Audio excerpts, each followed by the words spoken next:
Wait, is he on your list? No, but what was it 2 days ago? You said you don't find Trevor Noah funny? Yeah, I don't find. So what? He's on my list. I don't.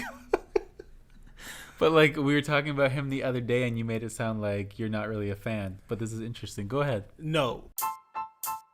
Welcome to Too Much. Our podcast about, well, whatever. From issues of the world to topics of lesser grandeur. We've got you covered with a little bit too much to say about everything. So let's start the show. Hi, I think I'm the Cher, but I'm more like the Susan Lucci, Michael. And I'm a day late and $1 short, but I'm here. Cody. Welcome. Welcome. What's up? Well, let's see. Not much. Shot a video today. This week, I watched some interesting programming. Like what? Well, first, I finished 12 Dates of Christmas, the last 2 episodes. I did not finish it yet. So I can't talk about it. No spoilers. Great. But you liked the ending or you hated the ending? Hated. Okay, can't wait. Let's see, what else did I watch? I watched Prom. Prom is this musical that was turned into a movie. It's now on Netflix. I think it's it's an original, isn't it? It's not. It was a musical. Oh. Yeah. News to me. Right. I thought it was original too until the ending credits when I saw them say it was a musical turned into a movie. Oh. Ryan Murphy produced and directed. Yeah, I knew that, yeah. Because I wouldn't say most of, there were some whenever you see certain actors in something, you can tell Ryan Murphy's a part of it. Like who? Who was in this one? Oh God, what's the name of this guy? He's actually a judge on that show right now. Oh, that Cheyenne Jackson guy? No, not Cheyenne Jackson, the other one. Oh, the other gay guy. Yeah, the other gay guy. Right.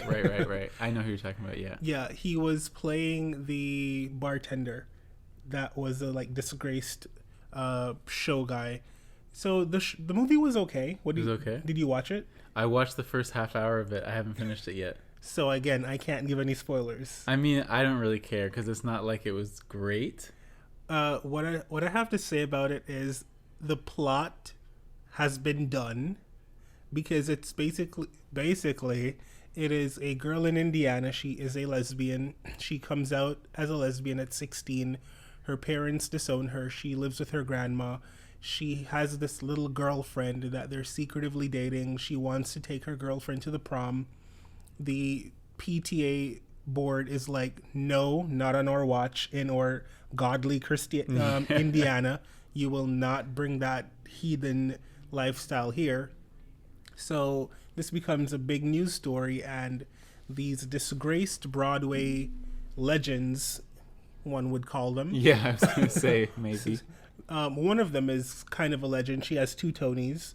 But she's on the back end of her career now. Right. No one's checking for them. They're disgraced. Their shows are flopping. They come off as very conceited. So they're like, how can we rehabilitate our image? Right. Let's go to this backwoods part of Indiana and advocate for this beautiful young LGBTQ girl to go to prom. With her girlfriend. Right. Yeah. So it continues, and you can imagine ebbs and flows. It was cute. Meryl Streep she's amazing. In whatever she does. Do anything. In whatever she does, she's just amazing. She transforms. 2 things about the movie I will say is it's a Netflix movie. Mm-hmm. And when I went to watch it yesterday, it was, you know how they have top 10 on Netflix now? Yeah. It was only number 10. So I was like, yikes. When a Netflix movie comes out, that thing should be number 1, number 2 for like a week. I know. So there was that. And I was like, okay, people aren't loving it. Then I was on Twitter this morning and BuzzFeed posted something about how people are upset that James Corden was playing gay and flamboyantly gay. When I was watching it, I said to myself, 1, it is so funny seeing James Corden. Is it Gordon or Corden? Corden. James, I really never pay attention to his name. But it's funny to see James play this chubby, flamboyant gay character when I have seen many actual gay guys that are great actors do this character justice. I think the reason they did this is because James is actually a really good singer. but I'm pretty sure you could find any gay guy down the street. Throw a stone in New York and you'd find a chubby gay guy who can hit notes. See, one of the tweets I saw was like, why would they cast James Corden when he can't even sing? You know what? I think he's a good singer. And you know how critical I am of singers. I mean, it's kind of that Broadway style of singing where you don't have to have a great voice. But you just have to be able to carry a note. But he can actually sing. And Broadway singing is not just, you just have to be able to carry a note. Like Meryl Streep. No, but there's a lot of people who can like sing on Broadway. Yeah, it depends on the role. But Meryl Streep, let me just say, I'm going back to her because I was really impressed with her in this role. She sang. Like Meryl has pipes. And I know she could sing from Les Mis, and Les Mis is a very difficult movie. You cannot just jump into Les Mis and be like, actually, no, I'm mistaken. She was not in Les Mis. She was Into the Woods. Her than that. She was Into the Woods, but the songs she did in Into the Woods were spectacular, and breath control, tone, range, belts. I was like, I didn't know Meryl could do all of that, and she really did do the same thing in this. See, I never saw Into the Woods, so I saw her sing one or two songs, or I guess maybe one song in the 30 minutes that I watched, and I was like, whoa, like she sounds good, but also like vocals and power. I was like, are they layering other people's voices underneath her? No, that's because all some her. of the notes that she's belting, she's really belting. Going for it, yeah. But back to James Corden, I think people were upset that he's playing such a stereotype, but that's whatever. Like the stereotype is true. There are people like that, but also that it's a straight guy playing a gay character when it's like gay people can't get roles. And then when straight... Is it true that gay people can't get roles, though? Not leading roles. And then when straight people play gay characters, then they, like, win awards. And somebody else said, the guy who you mentioned, who's the bartender? Yeah. They're like, he is literally that guy in real life. Why wasn't he cast in the James Corden role? I know. They gave him a lesser role. He was still a star, but he got a lesser role. And probably because he's not a name like James Corden. Right. Even though he's widely recognizable. Literally, right now, Drag Race is playing on my TV. It's on mute, but he's a judge on Drag Race now as we're speaking. Exactly. I can't remember his name, which is horrible. Wait, that's not him? Or is he on the other side of the table? He's on the other side of the table. Okay. It's like we're confusing our white gays. I mean... They kind of blend into one person. I'll probably watch the end of the movie eventually, but I'm in no rush. Obviously. What's her face was in the movie as well. Who? Nicole Kidman. Nicole Kidman. She's doing it all. Her vocals were subpar. I mean, she's Nicole Kidman. They always have been. Yeah, she's not a singer. But she's done musicals before. Right. Her role was not a greater role, but she was still one of the main stars. I thought it was fun to see her having fun. It was a fun role. She was she's dancing. always like, I was like, she is skinny. She's a tiny thing. I know. She is so tiny. She's so tiny. She looks so breakable. But yeah, she's always very like serious. Yeah. Or in very dramatic roles. So it was fun to see her just like be a real person that you might see in real life. Yeah, I loved seeing that because we just finished watching The Undoing. She was amazing in that. Her character enraged me. But watching her in this, it was like a complete contrast. She was fun, lighthearted, just a breath of fresh air, a regular person. Mama can act. She definitely can. They cast you know what? Looking back, James Gordon's acting. Him. Yeah. His acting was not great. You don't think so? No, I didn't enjoy it. You probably haven't seen the scene yet because you're only 30 minutes in. But at some point, he tries to be emotional.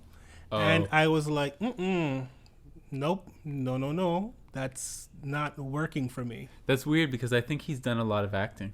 He has, I wouldn't say he's done a lot of acting. Let's see. Well, do you know him? You don't even know his last name. I watch Carpool Karaoke. No, but I'm saying like before he came to America and got the late show, I think he's always been a comedian, but he was on whatever, the West End, London's equivalent of Broadway. Like I think he's done a lot of plays and a lot of shows over there and movies and stuff. So obviously he's a good singer. That okay, so what I can recall seeing James in Into the Woods, he did that with Meryl Streep, which his voice there was decent because he can sing. I'll give him that, but his acting was not great. Same as Anna Kendrick. Anna Kendrick can sing, but I don't love her acting. But I digress. Going back to this movie. What else have I seen James in? He was in this movie with, what's her face? Melissa McCarthy the other day. Oh, yeah, voice acting. I mean, there was some scenes with him in it. When? Oh, yeah, like maybe it was very short scenes. Mm-hmm.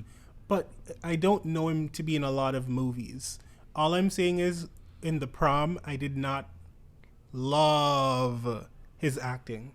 As much as I can say, I loved the acting of Meryl Streep. I loved the acting of Nicole Kidman. I loved the acting of that black guy who voiced Simba. What's his name? Oh, Keegan-Michael Key? Yes. He didn't voice Simba. Sorry, guys. I know he was in The Lion King. I'm mixing up my characters here. He was like Timon, I think. Yeah, he was Timon. Yeah. Funny, the other gay guy on the panel, he was the other one. He was the hedgehog. Yeah. I cannot remember any of these people's names. We're living in a Ryan Murphy universe. Oh, Billy Jesus. Eichner. Billy Eichner. Billy on the Street. I love that show. Mm-hmm. Yeah. Where was I? The acting was trash, James. That's what I wanted to say.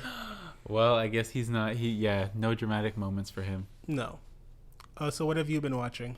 What have I been watching? I'm still watching The Crown. You finished season 4 though, right? Yeah, I started with season 4, so now I'm on season 3. I watched season 1 and 2, and now I'm on 3. It's about to be over. So what is it in season 3 that you're like, interesting to know? Actually, season 3 is a little bit slower. But I was texting you the other day. I'm learning a lot of the Nazi history of the royal family.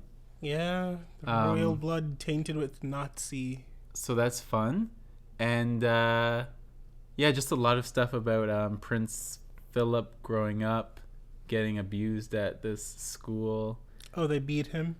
Not physically, but just like an all-boys school where, like... They taught him to be like tough and not cry. Yeah, like the other kids bullied him, such and such. And then Prince Charles, his son, he sends him back to the same school. And so the cycle continues. Yeah. Prince Charles said it was like living hell, worst years of his life. He did not send William and Harry to that school. Beautiful. At least someone broke the cycle. Yeah. Philip's like, I want him to go there to like rough him up. I never understand parents like this. They go through something traumatic as a child, and yet they put their children through the same thing, thinking, oh, well, it did me well because I turned out fine, so it will build their character as well. No, everyone's not the same. This could break your kid. I was going to say, everyone reacts to trauma differently. He obviously thought it made him better as a person, probably better as a quote-unquote man. Mm-hmm. Which I don't think we're trying to make people like these days, but... No, we're not trying to perpetuate toxic masculinity. We're trying to break that cycle. It didn't work for his son. His son had a awful time. But I mean, a lot of people have terrible times at boarding school no matter where they were. Right.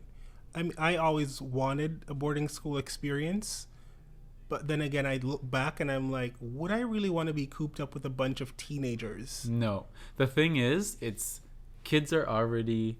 pretty trashy and can be mean. Yeah. So why put them together unsupervised 24/7? Yeah, that seems like a lot if you think about it. Yeah. There's always going to be somebody who everybody picks on. The runt of the litter, basically. Oh, I could not imagine. I'm pretty sure I would not be the runt of the litter. But just being in a situation where I wake up, I see my peers, I go to sleep, my peers are there with me all the time. I don't have the support emotionally of my immediate family. That would kind of put it it would be heavy. Yeah. Well, for him, if he was living at the castle, he wouldn't have the support of his immediate family. I mean, you can't have it all. You can't have your bread buttered on both sides. You grew up white and wealthy and powerful. You can't have emotional support too. Yeah, I know. Joking, but still, it seems like they have terrible lives, the royals. But we knew this. Yeah, we've known this. Yeah. I still don't understand what the point of the... I mean, I understand the point of the royals, but it's like, I wish they did more. They have no power. That's the thing. It's like people want them to have no power because they want to have a democracy. Yeah. But then in them having no power, it's like, why are you here? What's the point? Yeah. The queen spends most of her time trying to put out fires caused by other members of her family, like scandals and stuff like that. Yeah. But I guess they bring in a lot of like tourism money and they do a lot of charity work and stuff like that. I think it's worth it. You think so? Yeah.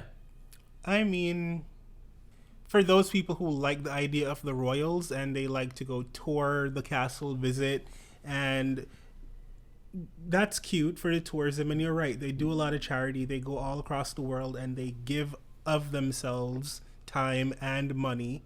Not their own money, obviously, but it has its purpose. Want to get into some weird shit happening in the world today? Let's do it.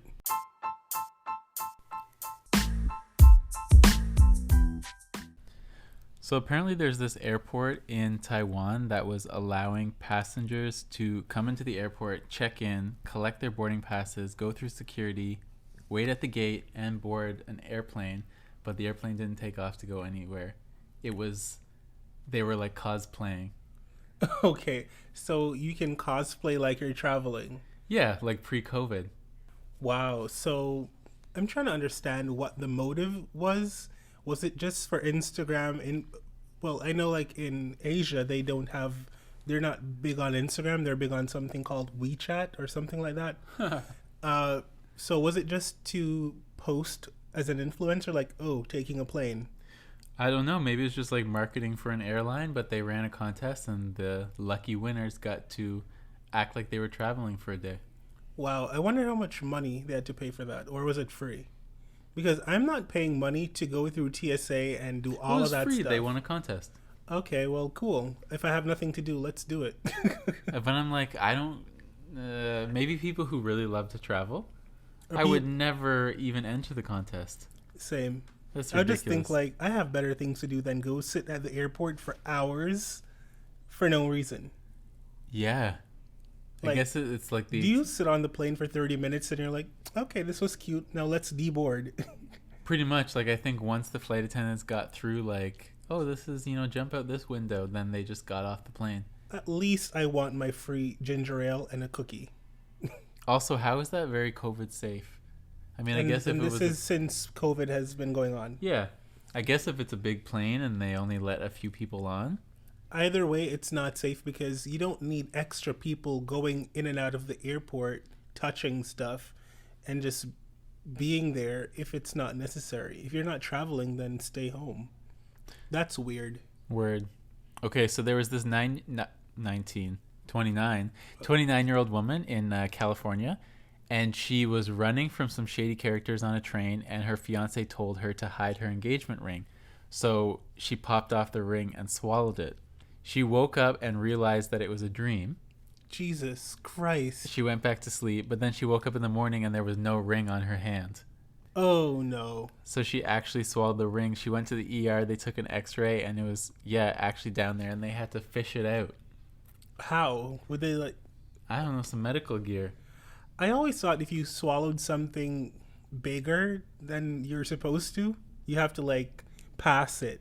A ring's not... crazy big. I guess the diamond was small.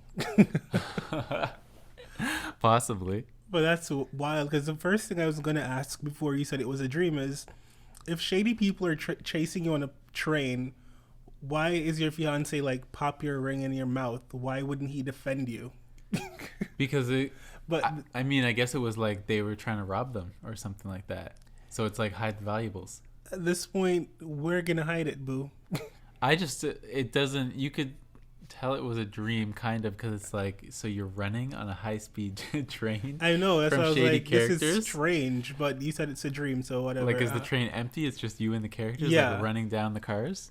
That's weird. I mean, all right, girl, she has some issues. She's obviously afraid that something's not going to go right with the wedding. Why would you... With the wedding? No, I feel like there's some underlying psychological thing here. You're dreaming that someone's trying to rob you and your fiance is telling you to hide the ring. Maybe. And you're swallowing it like you're trying to hold on to something that it's really not for you. But that's just me trying to psychoanalyze everyone. I mean, I don't think you're far off. Okay, so there's this hotel in Japan, and they'll let you stay there for 100 yen a night, which is about $1.20 Canadian. Ooh. So the catch, because obviously there's a catch, you have to agree to be live streamed on their YouTube. I would not even care. I wouldn't care either. I'd be like, is it a nice hotel though? That's what I want to know. Doesn't matter. Nice enough if they're live streaming it on YouTube.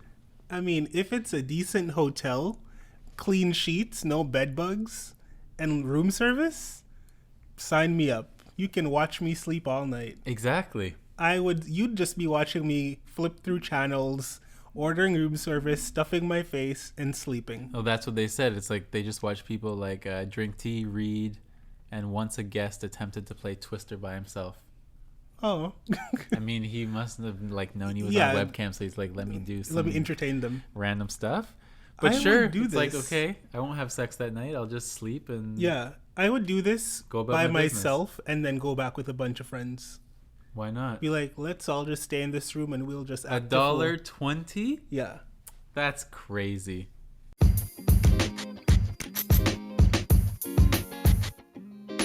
So you guys have been listening to the podcast. Thank you. But if the Too Much podcast isn't enough, there's a whole lot more content on Michael's YouTube. Yeah, I post like every single week and I have literally too much going on over there. Hit that subscribe button, hit that like button, and please drop a comment and tell us what you thought or what you'd like to see Michael do next. Bye.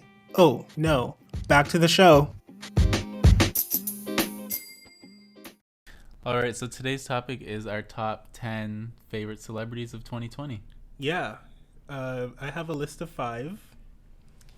My first one is, drum roll please, I was like, what are you waiting for?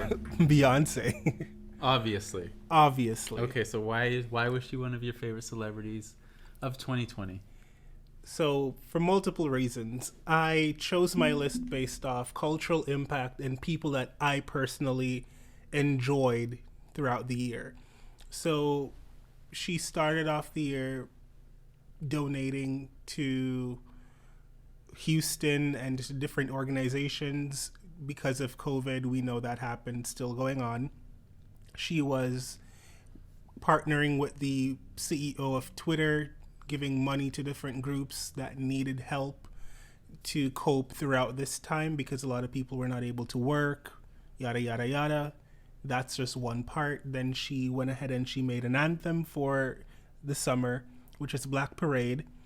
And the proceeds went into helping people that were suffering from, COVID, not being able to work, or they were actually sick from the pandemic, all of that type of thing. She also did a collaboration with Megan Thee Stallion that went #1.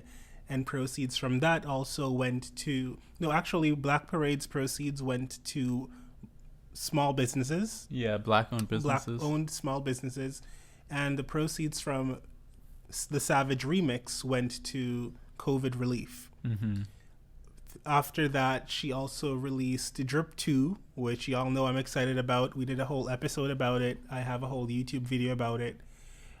So she's just been doing so many things throughout the year that's like, I could not help but think about her this year because she was in my face all the time. What about Black is King? Black is King came out, all that as well. Black is King came out on Disney Plus. Correct me if I'm wrong. I believe this was this year. Disney had their thing going on, and she was one of the people performing.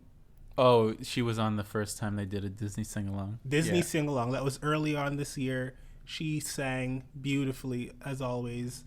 What else did she do? She was on the cover of British Vogue. Beautiful. Beautiful. And yeah, she's been doing a lot. So she was at the top of my list. The whole entertaining thing, just being relevant. She got the most Grammy nominations for 2021, and she only released one song this year, and that's Black Parade, and she was a feature on Megan Thee Stallion's Savage remix that got #1. So to me, that's like, you're winning. You're not even putting out albums, but yet you have the most nominations. Yep, that's Beyonce for you. Who do you have? The first person on my list is Michaela Coel. You know, she was going to be on mine, but I thought you're a bigger fan of hers than I am, so you might have her on your list. Perfect. Well, I let you put Beyonce on your list. For those who don't know Michaela Coel, you might recognize her from Chewing Gum, which is available on Netflix. Super funny comedy. Love that show. But why she's one of my favorite people this year is because she released a show for HBO called I May Destroy You. Mm-hmm. And it's not necessarily a comedy, although it is still funny because she's still a really funny person. But it's a drama, and it's kind of dealing with the aftermath of being sexually assaulted. And it's so good. I can't recommend it enough. You still haven't watched it yet, eh? I watched an episode with you, I believe. Did you? I did. Oh. And I was like, this is really good acting. This is really good directing and script writing. Yeah, she writes. I think she wrote every episode herself. She did that. Yeah. Well, she did that. That was really good. The same with Chewing Gum. She wrote every episode herself. Oh, Chewing Gum was like comically brilliant. Yeah. But yeah, she wrote every episode herself, and it's based on her own experience. Mm-hmm. So she's kind of like dealing with it herself as it's happening. But the show is just so layered, and like they tackle like all kinds of different topics surrounding sex, not just her assault. There's like a gay character and kind of that whole grinder experience. They touch on that. Right. And her friend also gets into a few things. But I just think it's such a fantastically written show and impactful. But it's like you'll be like, oh, fuck. But then the next minute you'll be laughing. The directing of that show was really... And it's on HBO, right? Yeah. So that's why they were able to be so graphic. I was like, this is gold. I hope she wins something for that. She better win something for it because it's really, really good. She's her career so far is like just nothing but hits. Yeah. So I'm excited to see what she does next. I find her to be a really powerful woman. Yeah. My second person on my list is Trevor Noah. Oh, wow. Because I just found him... Wait, is he on your list? No, but what was it 2 days ago? You said you don't find Trevor Noah funny? Yeah, I don't find... So what? He's on my list. But like we were talking about him the other day, and you made it sound like you're not really a fan. But this is interesting. Go ahead. No, regarding Trevor Noah and me not finding him that funny, he's not funny. But when I listen to his jokes, I'm not slapping my leg. I find his jokes just to be very edifying. Like, it's smart. It makes sense. But I don't find it like hilarious. I've only watched his show. I've never listened to his comedy. What I liked about him this year is that he was that voice of what was happening with politics and with the U.S. government. He was someone you could listen to, and they would, in a light-hearted way, explain things for you. I feel that the government they can't do it properly. Like when you see a press release and they're talking about all this shit, and you see people like on The View talking about it and everyone else talking about it, and a lot of times you don't really get a good sense of what is going on. I feel like he really broke things down, and it was in a entertaining way, but very informative at the same time. So I looked to him a lot this year. Yeah, I think he makes these complex subjects sometimes relatable, digestible for a wide audience, especially when the whole Black Lives Matter things sort of happened early in the summer, I guess it was. Mm-hmm. I feel like some of the monologues that he was putting out like were going viral because it like people who didn't necessarily really understand what was going on or following what was going on could see it better through his lens. Definitely agree. So that's why he's number 2 on my list. Okay, the second person on my list is am I on the second? Yeah. The next person on our group list is Will Smith. Oh, okay. Will Smith, because I just think that it's so weird because a few years ago he wasn't on social media at all. Like, he just wasn't a presence. You'd only see him in the movies, and he was not really doing as many movies as he used to. Right. And now it's like he's back full-fledged, one of the biggest people on TikTok. He has a series on Snapchat, which just got a second season. I had no idea all of this was happening. He's on YouTube and he's like doing all these like not prank videos, but like he'll go bungee jumping or like. But I remember when he did all of that, but that was 2019 that he was doing all of that. But I'm just saying he's still growing on that. And then I went and watched the Fresh Prince reunion, which I thought was like, as someone who works in TV, I thought it was like produced so well. And it's produced by his production company, which is also doing all this social media stuff. So I've been interested to like watch him this whole year and the things that he does, even in quarantine, like still with the content creation. It's funny you say that because I would have really put Jada on the list before I put Will. Why? For 2020. Why? For this year, because while Will did the show, the reunion, which was amazing, I loved it, I don't find him to have been that busy this year. I don't see a lot of things that he's been doing. But as for Jada on the Red Table Talk, wow, she looks hippie right there. It's a lot of padding. Sorry, we still have Drag Race on the TV on mute. RuPaul just looks real curvy. Yeah, Jada. Jada has been putting out a lot of content on Red Table Talk, and they've gone viral a few times alone this year. Yeah, it doesn't matter to me though. Okay. I'm not necessarily picking these people based on impact. It's just people that I found interesting this year. Work. My third person is Billy Porter. Oh yeah.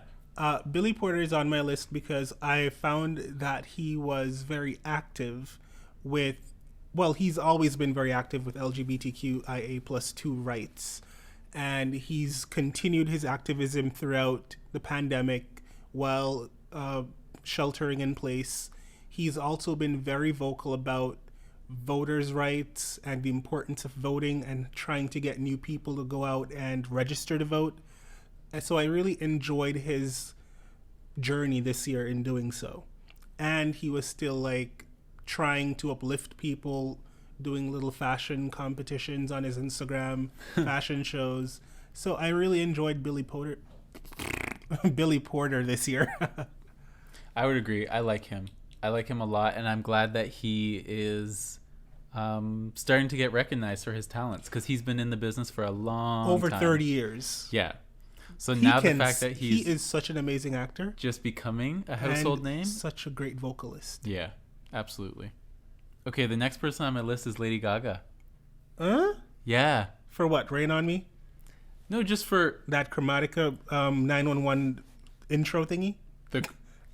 Not necessarily any of those things, but just the Chromatica album. Wow. I think it's interesting to me because remember she put out that Joanne album. It didn't do very well. It was very stripped down, very different for her. She like stripped down looks, stripped down music, everything. I thought she did it because she wanted to kind of embody the character she did with was it Funny Girl? What was the movie she did with that guy? No. That album came out way before the movie. Came out before? Yeah. Okay. I think Joanne was the name of her aunt who died when she was young. But and I think she was trying to embody that vibe. It was weird to me because Gaga is not a country girl. She was born and raised in New York and she has like Italian heritage, but Joanne was the whole vibe that she tried to give with the hat and everything was like country-esque, stripped down. I'm like, who are you? She was experimenting. Didn't work. I mean, it didn't work, but I look back on the album and I'm like, oh, I actually like this song, and this song, like now that they've grown on me. But the point of her being on my list this year is because she went back to the dance music that she used to do before. Yeah, what made her popular? She went back to her roots, and it seemed to have worked. And it seemed to have worked, but there's so many situations where you see like an artist experiment, and then they never become big again. It's like once they lose their audience, they're lost. So it was interesting that so many years after that stripped down album, she's like, okay, I'm going to do dance music again. I'm going to do theatrics again. Dress up like a weirdo again. Yeah. All of that. Costumes, all of that. I am back to being the Gaga of Lady Gaga. And it seemed to be really successful. You know who else does that? when Nicki first came out, Nicki was very Harajuku, like really loud wigs and just really extra with everything. Mm-hmm. And she stopped that and she gave us her natural hair. Then she started with the really beautiful human hair, long black wigs.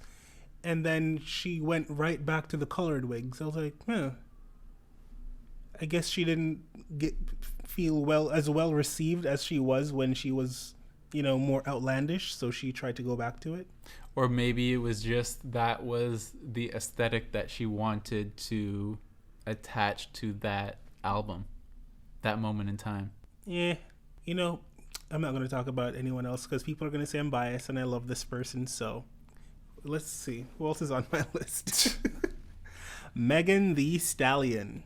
Oh, I was thinking about putting her on my list. Okay, why? So Megan has had a very interesting year. Yeah. She has sparked some really important conversations. Yeah. She was in a altercation with a popular rapper. Mm-hmm.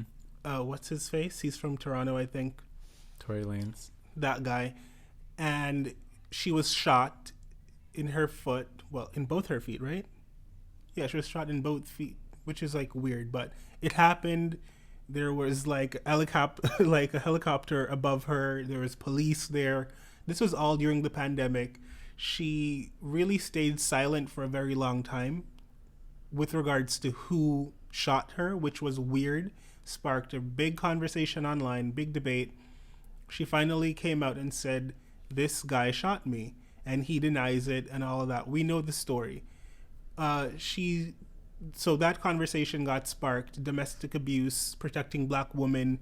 Why don't you believe victims? Important topic. Also, she had a few number ones this year.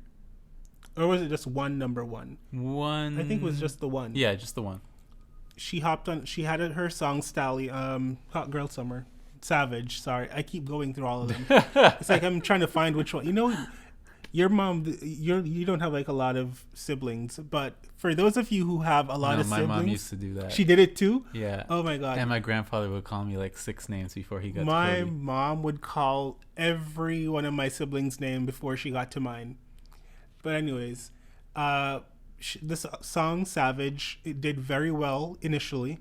It was a TikTok craze. Mm-hmm. Then Beyonce hopped on and she got a number one hit for that. Yeah. So that was pretty cool for her. Her first number one. Not for Beyonce, but for Megan. Megan also did a collaboration with Cardi B, which was like another hit. Yeah. That song was everywhere. Even I could not stop singing it in my head to the point where I was doing a YouTube video cooking and I kept singing it throughout the entire video. So she has had a really good year. Like her album was just dropped. She has another hit on that called Body. Mm-hmm. It's another TikTok Body, craze. Hey, so Megan's been doing pretty well, and she's been a consistent social media presence this entire time. Yeah. She is the social influencer right now. You think so? Not necessarily, but like not in the sense that she is like the number one, but she is really up there.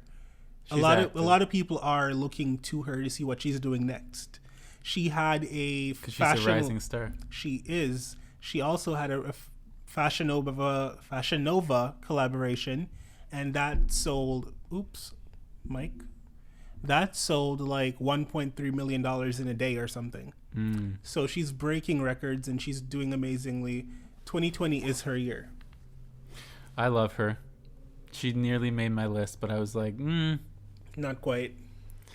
No, I was just like, I don't know if what she's done has been so impactful, interesting to me. I was trying to pick people who like I was like interested in this year. But everyone on my list isn't really someone that I'm interested in general, but these are all people that I feel like had an impact in some way this year.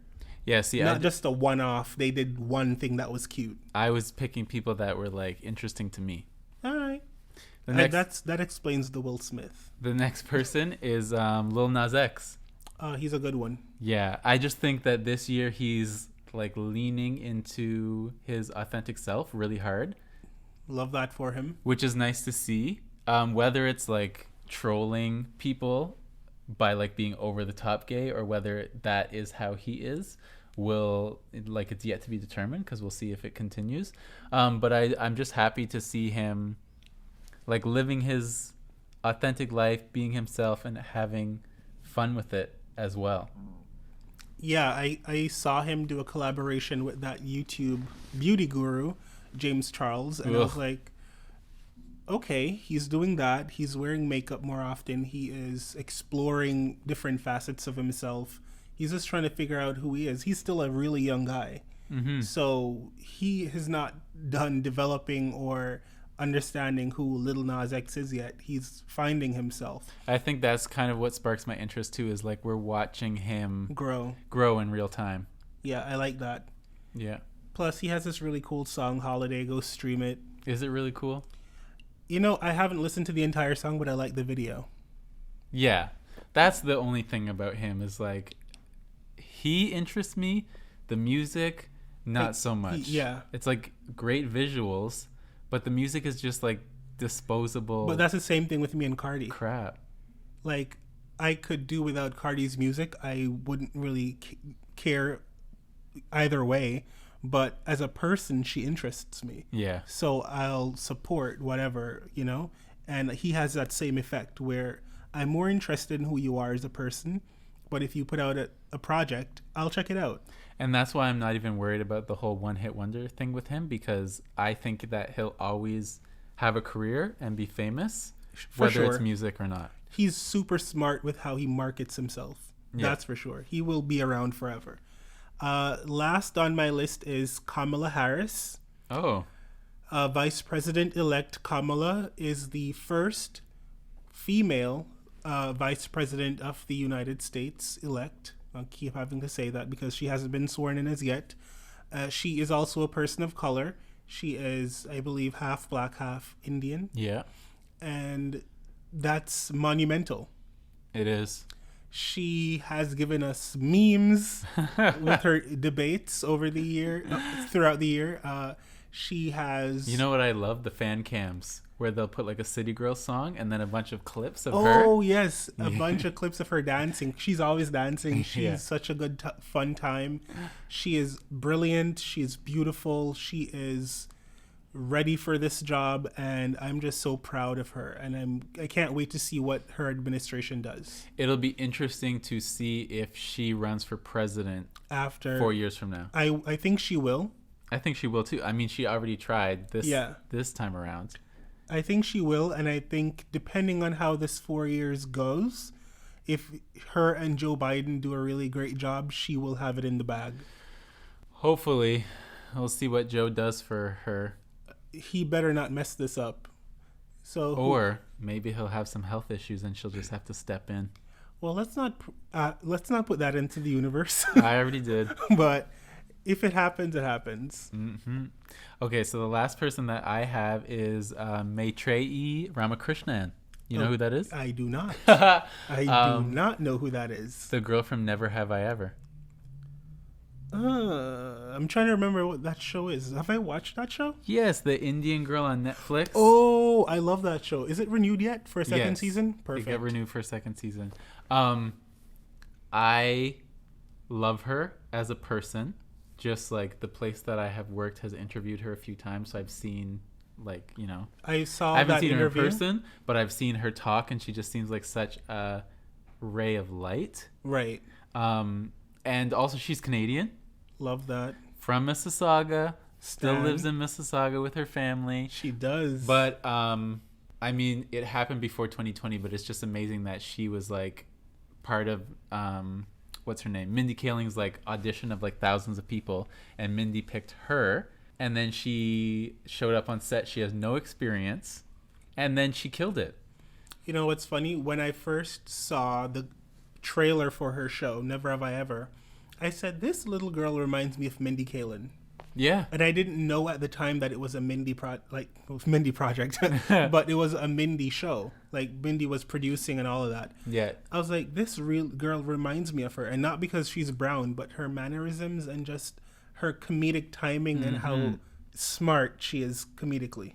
That's what I thought also was so interesting, is that on the show, it's hard to do comedy. Yeah. So for her to like, that's her first job other than being in like high school plays. Because she's literally like, a teenager. She nailed the pacing and the beat of the comedy, and it's like she is the lead of that show. It's not an ensemble. Like, she is the star. She's in almost every scene. And she kills it. She killed it. So I'm excited to see what she does next. I'm sure she's going to be casted in a bunch of other stuff. I'm excited for season 2 of Never Have I Ever. I want her to be like a permanent fixture of the Netflix family. You know how you have a bunch of people that Netflix just has them on every other show? Yeah, they seem to show up in everything now. So I want her to have that opportunity. Yeah, and she's also gorgeous too. So a beautiful young lady. Yeah. And I'm so happy that we have a brown show. Yeah. Representing a brown family. Yeah. Because you don't see that very often. I remember there was this... Although she's still dating 2 white men on the show. I know. But you know what? I don't mind it because a lot of us, people of color, don't always date or race. And that's okay. It's okay to date outside of your race. For sure. But it just seemed it's a little too... It's fine. What I will say is that if the show continues for multiple seasons, I would like to she's obviously not going to stay with one of these 2 guys who's on it right now. So I would like to see other suitors come into the picture. Maybe another Indian American guy. I'm pretty sure we will see that in future seasons because her uncle in the show, it plays a very integral part of their lives because the father had passed. Yeah. Spoiler alert, this show came out like January. Get over it. So the uncle is very traditional, and I'm pretty sure he's going to try and push on a traditional Indian guy, just like how they did for her cousin. Yes. So I'm sure we're going to see that as she grows older. Just nice to see it on TV. I'm not Indian, and it's nice to see like the Indian culture in that show. I mean, growing up in Canada, like I know a lot of Indian people. I grew up with a lot of Indian people, so it's nice to see that represented. I just like to see other cultures on screen. It's like interesting to see people's houses that weren't like yours. Yeah, you learn a lot about who they are and what they do. I remember, growing up I had a lot of Indian friends, but my Indian friends were not obviously different. We're from the Caribbean, West Indian, so they kind of separate themselves in a weird way. For sure. They're like, we're West Indian, they're East Indian, all of that. Whereas in Canada, it's like they kind of keep that culture with them. Actually, my people that I know that are West Indian, like Indians from the West Indies where I'm from, they are not very close with East Indian people here. Because I guess it's so different. Yeah, culturally, it's very different. There's a lot of history. Yeah. Because they came to the Caribbean so long ago, so it's like they kind of developed their own Indian subculture. Right. Yeah. But yeah, those are our top picks for celebrities that really stood out to us in 2020. If you have a few celebrities that you think stood out to you, don't be shy. Put it in the comments below. Let us know who was your favorite celebrity of the year, who you were interested in, and then next week we're going to talk about some of like the biggest news stories of 2020 and reflect on all the ones that we forgot happened because this year has been such a roller coaster. I feel bad for any kid that has to do history 15 years from now. 2020 is going to take up an entire semester. Yeah. Well, we'll see. A lot happened, but it's all COVID. Hopefully COVID is cleared up next year. A return to some sort of normal life. I'm not holding my breath. Anyways, we hope you guys have a Merry Christmas if you're celebrating. Or Happy Hanukkah. Kwanzaa is around the... if you celebrate Kwanzaa, you're already celebrating at this point. When's Kwanzaa? Hell if I know. Bye.